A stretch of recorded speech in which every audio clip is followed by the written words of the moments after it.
Yes, Zimbabwe, mufaro wangu kusangana nemi zvakare ipo pano paZimu News update apo patinoda kuve first hand update anonga ari kuitika munyika yedu yeZimbabwe. So kana uri mutsva usabve pano usina kusubscribe, kulike nekushare. Sekukuzivisai kwandakaita nezuro kutoti vaChristopher Mutsvangwa vanova vari spokesperson vebato reZanu Pf vakadaidzira misangano inokwana yokuita mitatu wemuzuva ranhasi nemuzuva ramangwana neFriday. Pachange paine musangano wenhasi ndewe Politiburo, wechipiri ndewe Central Committee, wechitatu ndewe National Assembly. Politiburo Central Committee iri kuitwa mangwana, iyi ndo Politiburo iri kuitwa muzuva ranhasi. So tiri kuda kuti tinzwe zviri kutaurwa naPresident Emmerson Mnangagwa pano Wakembo Mohadi havana kubatikira kumusangano iwo, but Vice President Kosotino Chiwenga variko kusanganisira President Emmerson Mnangagwa na Jacob Mudenda na Upa Mchinguri vese variko. Tira kuti mumbonzo zviri kutaurwa na Vice na Mnangagwa, President Emmerson Mnangagwa. Regeze indaka silence panapa, regeze today so. No, for me, it was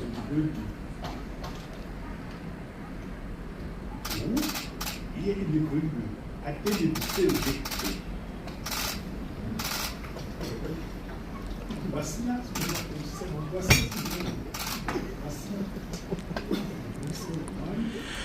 Muri yeZimbabwe zviri kutaurwa pasi zviri kutaurwa zvachazisi kunyatsa kunzwika, but regedzei tikuwerengerei pano zviri kutaurwa naPresident Emmerson Mnangagwa. His Excellency President Emmerson Mnangagwa inquires from Politiburo members who attended last week Zanu Pf National Cell Day and encourages continue participation in such party programs. He remind them kana masvika ikoko musano vatungamirira munovarangarirawo tikuona pana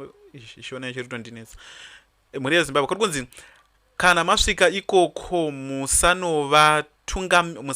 vatungamirira munogarawo pasi, alright, munogarawo pasi motongwa hama chairman chiko tadzoverenga shone pakaipa muri yeZimbabwe regeze nditangise kuverenga. His Excellency President Emmerson Mnangagwa inquires for Politiburo members who attend last weekend Zanu Pf National Cell Day and encourages continued participation in such party programs. He reminds them kana masvika ikoko musanova vatungamiriri munogaravo pasi motongwa na chairman weSEO kana chairman wedistrict. Ndizvo zvandinoita kana ndaenda kwangu kukwekwe. Wadatadedza kuti vanhu vakutoti no, kana muchinge maenda kumatunhu enyu kwemunobva ikoko musanovatungamirire vanhu iwawo ende munotongwe nemachairman enyu, sort of like nyangwe kanzela chechi anokutungamirira kana uchinge waenda kudunhu rake. Ndizvo vari kuedza kutaura panapa. So tira kuti tidzike tione kuti zvakamira sei. Ndofunga tiri kuona panapa ndo mashoko ataurwa naPresident Emmerson Mnangagwa. Tira kuti tiwerenge panapa, tiri kumatora kuna Niki Mangwana. Zvinhu zvacho zvakarebesa muri yeZimbabwe, tatisina nguva yekutamba manyi kuti pakaipa. Regedzei timboshingirire. His Excellency President Emmerson Mnangagwa addresses slogans. Maslogans aya ndeyechiko aya muri yeZimbabwe, ndeyechiko. So tiri kuona panapa President expresses distinction pleasure in welcome comrades to the 390th ordinary session of the Politiburo. The meeting coincided with the nation commemoration of the 27th anniversary of the passing of Father Zimbabwe Joshua Ngomo, recognition of Ngomo contribution to liberation, unity and services, remembrance of Ambassador Victor Matema Danda and other comrades calls for a moment of silence. Tikuona panapa muri yeZimbabwe ndo zviri kuitika. Tikuona panapa Ngomo anogara chirangarirwa, ndosaka muri kuona kuine mastatue yake because angari munhu angari right muri yeZimbabwe. And kuri kunzi anangomondo vakatotanga zvehondo izvi kuti mashona asati atombotanga zvehondo ndosaka muri kuona vakazoita hondo pakapera hondo vakazoita hondo paya pekuda kutonga paya because ngomoni yanga risapodze kuti anga achitonga mhuri yezimbabwe even kana naStreve Masiwa Mugabe cheche aitoramba development munyika but anangoma vanhu aitooneswa chimwe aitonoti ano rekedzei tisaina naStreve Masiwa vange vachirana chinhu chavo mhuri yezimbabwe so chinova chiricho chiratidzo chinoratidza kuti zvinhu hazvinomira zvakanaka indoshamisika vanhu verudzi rechishona pakaipa because tiri kuona kuti ana David Mamphusa wekunyika yeSouth Africa anga ari vice president wakasvika pakuritayo wega wakareplacwa nana Paul Mashatile president wekuMozambique 10 years dzakakwana akaita success akadidi ana Chikwere akareplacwa namutariki wekunana Malawi uko akabvuma kuti ndadyiwa chimwe toya muno sort of like ana Kembo Mohadi wari kubvuma kuti tachembera because Kembo Mohadi akatokumbira kubva kudhara kuti inini ndabhu ichindidini chindi wamenoto ari kungoita sei chimwe hino mushona panenge pakaipa baba areka ari mahwana naidika lungu akabvuma vanhu vakabvuma defeat tiri kuona vaNelson Chamisa ndo vari kuisa zvinhu zvavari kuisa izvi so wabvira kudhara vachiisa zvinhu izvozvo vachitega sort of like tiri kuona panapa havasutombotora nguva apa 4 hours 2 hours waisa chimwe tiri kuona panapa vari kuedza kutaura nebad governments rekedzei timbonzotaura nemuono upi because vaNelson Chamisa vari kuedza kutaura nezvevanhu government haisi kutombocheuka vanhu vari ku 3 million vanosvikira vanhu vari munyika yeSouth Africa havangambosviki maZimbabwe nazviite vanofanira kana kuti sort of like 700,000 800,000 3 million apa havasviki vanhuiwa so mhuri yeZimbabwe ndomamirira zvakaita vari kutaura nenhau vebad governments iri kuitwa muno munyika yeZimbabwe rekedzei timbonzotaura nawo nemuono ipi so tiri kuona panapa pakanyorwa kunzi it is important to respect people at all times and to stop the clownish and childish behaviors. Was it not the same Sadiq that Sadiq aibatsiri chinhu akana bata vanhu yazi Sadiq ndoka organization kasingabobatsiri chinhu because tiri kuona kuti ndapostaura palapa wamunanga gwangwari Sadiq chairman wachizota munhu wese ndichi Sadiq chairman whatever kwese kunoenda vakazobva paucha Sadiq chairman wakaenda kunogadzwa petinonyasa kuti aushandika wakaenda kunogadzwa pana president wekuMadagascar andi mazona ane 3 months ndiye anga ari chairman weSadiq obabviswa neku ari chairman weSadiq andi mazona akashandi and apana zvakakataura kakazoya kabhodhi kacho kakazoya ndofuka after mwedzi konodzwisa kuti chii chakaitika then after ipapo obva pakabviswa neku andi mazona wanga usina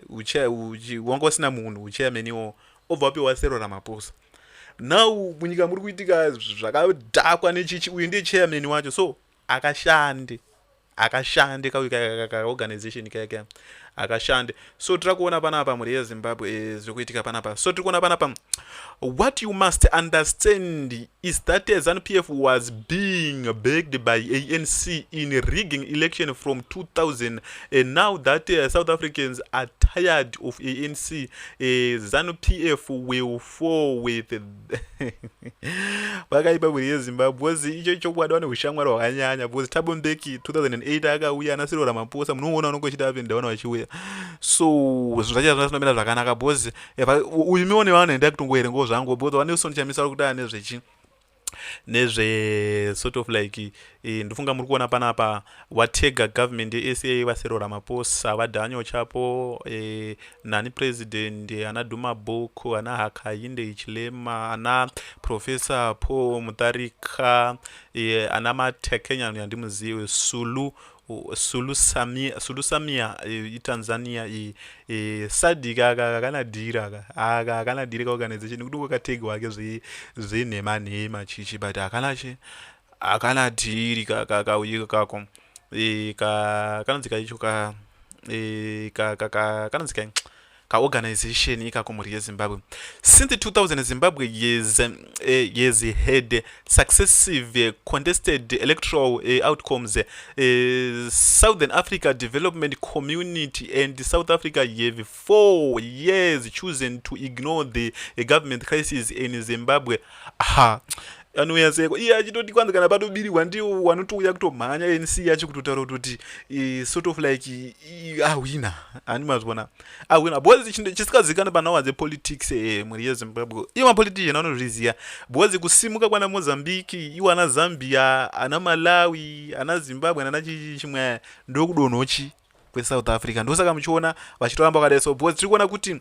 iri kuexporta mabillions nemabillions and industry inenge iri kurana hani mazvona iri kurana smoothly because haina machallenges mari inayo yakakwana hani mazvona so zvakuti vanhu ana hope wachingona uri kutaura newe kwanzi haanga kuzowadzwa kuti even toothpick cheche is toothpick rinowanika kunana Mozambique nana Zimbabwe rakanywa made in South Africa so tiri kuona pana pakanywa kuti the governance crisis in Zimbabwe yes degenerated resulting in those in Zimbabwe experiencing extreme poverty. Western million have sought refugees in the diaspora. South Africa has had to absorb the vast majority of immigration, legal and illegal, into the country. It is estimated that nearly 3 million Zimbabweans are living in South Africa. 3 million maya. 3 million wakawandisa because kutozi ma foreigner jeje anosvika 5 million ndo pane maximum yawo. Saka takada kuti wakambosvika vanongofana vatori kuma 700,000 ndope tingatotaura noti 3 million because kana vachinzi vanofungidzira kuti vanoestimate kuti anofana vari kuma 5 million tota wekumalawi wekumalawi totononga wakatowanda dai kuZimbabwe takaona apa pakaungana vanhu paya paya zvasinomira zvakanaka so muri yeZimbabwe ndokutendeni kutera kumamaketa pano epazimu news update apo petinoda kupa ma first hand update anonga ari kuitika munyika yedu yeZimbabwe but in 2023 wamiono wandirumbi arutoti but in 2023 election, Southern Africa Development Community didn't endorse those election. Aiwa maya wakadonombomira because kana vanhu vachiri kurangarira hakainde hichilema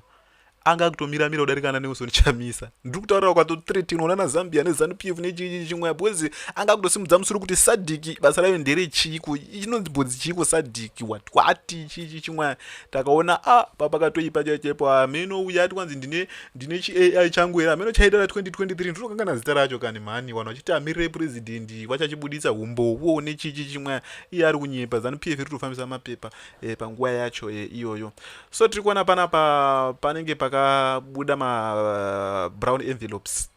baba hapana kuzowirirana because muridzi wemachi macho wacho anonzi Jacinda haana kudaidzwa napresident varume vando vakadaidzwa hani mazvona marimwe zuro ndopo vakadaidzwa so nezuro wakazongoendawo zvavo kuda kungozadzisa hani mazvona kuti zvakapera zvinobva zvadini zvinobva zvapera ndofunga muri kuona nhasi kana chatokuenda kupeji rake rekufacebook yedu munoti